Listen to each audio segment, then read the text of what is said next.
जय भारत। आपका हमारे दोस्तों, आज के वीडियो में हम बात करने वाले हैं बाबा साहब डॉक्टर अम्बेडकर जी के ऐतिहासिक भाषण जो कि आगरा 18 मार्च 1956 में दिए थे। तो चलिए स्टार्ट करते हैं। पहला, जनसमूह से। पिछले 30 वर्षों से आप लोगों के राजनीतिक अधिकार के लिए मैं संघर्ष कर रहा हूँ। मैंने तुम्हें संसद और राज्यों की विधानसभाओं में सीटों का आरक्षण दिलवाया। मैंने तुम्हारे बच्चों की शिक्षा के लिए उचित प्रावधान करवाए। आज हम प्रगति कर सकते हैं।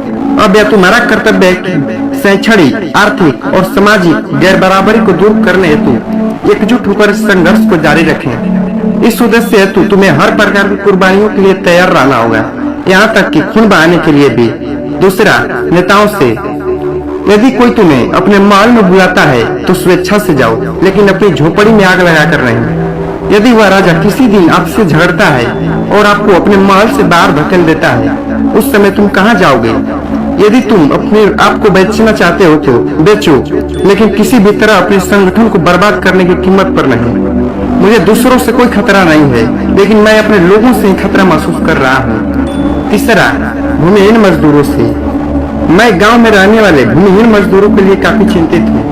मैं उनके लिए ज्यादा कुछ नहीं कर पाया हूँ। मैं उनके दुख तकलीफों को सहन नहीं कर पा रहा हूँ। उनकी तबाहियों का मुख्य कारण यह है कि उनके पास जमीन नहीं है, इसीलिए वे अत्याचार और अपमान के शिकार होते हैं। वे अपना उत्थान नहीं कर पाएंगे।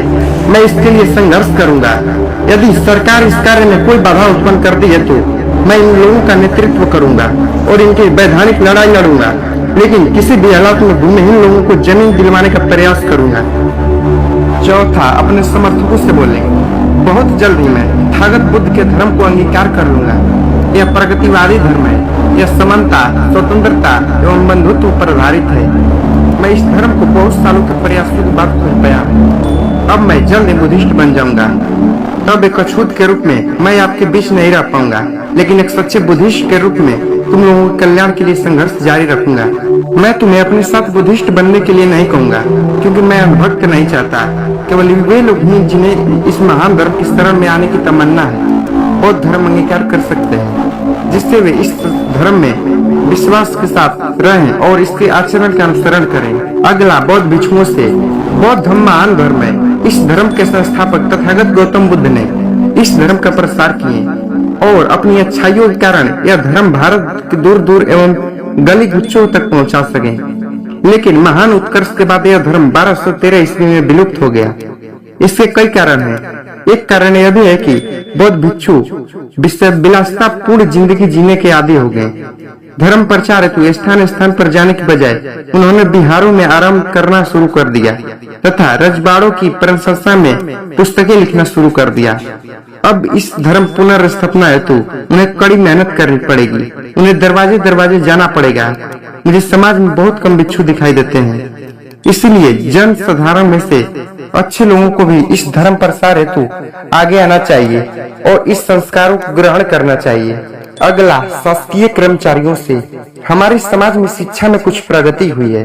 शिक्षा प्राप्त करके कुछ लोग उच्च पदों पर पहुंच गए हैं, परंतु इन पढ़े लिखे लोगों ने मुझे धोखा दिया है। मैं आशा कर रहा था कि उच्च शिक्षा प्राप्त करने के बाद वे समाज की सेवा करेंगे, किंतु मैं क्या देख रहा हूँ कि छोटे और बड़े क्लर्कों की एक भीड़ एकत्रित हो गई है जो अपनी पेट भरने में व्यस्त है। वे जो शासकीय सेवाओं में नियोजित है, उनका कर्तव्य है कि उन्हें अपने वेतन का 20वां भाग स्वेच्छा से समाज सेवा के कार्य हेतु देना चाहिए। तभी समाज प्रगति करेगा, अन्यथा केवल एक ही परिवार का सुधार होगा। एक वह बालक जो गांव में शिक्षा प्राप्त करने जाता है, संपूर्ण समाज की आशाएं उस पर टिक जाती है। एक शिक्षित सामाजिक कार्यकर्ता उनके लिए वरदान साबित हो सकता है। अगला, छात्र एवं युवाओं से। मेरी छात्रों से अपील है कि शिक्षा प्राप्त करने के बाद किसी प्रकार की क्लर्की करने के बजाय उसे अपने गांव की अथवा आसपास के लोगों की सेवा करना चाहिए, जिससे अज्ञानता से उत्पन्न शोषण एवं अन्याय को रोका जा सके। आपका उत्थान समाज के उत्थान में ही निहित है। तो दोस्तों, आप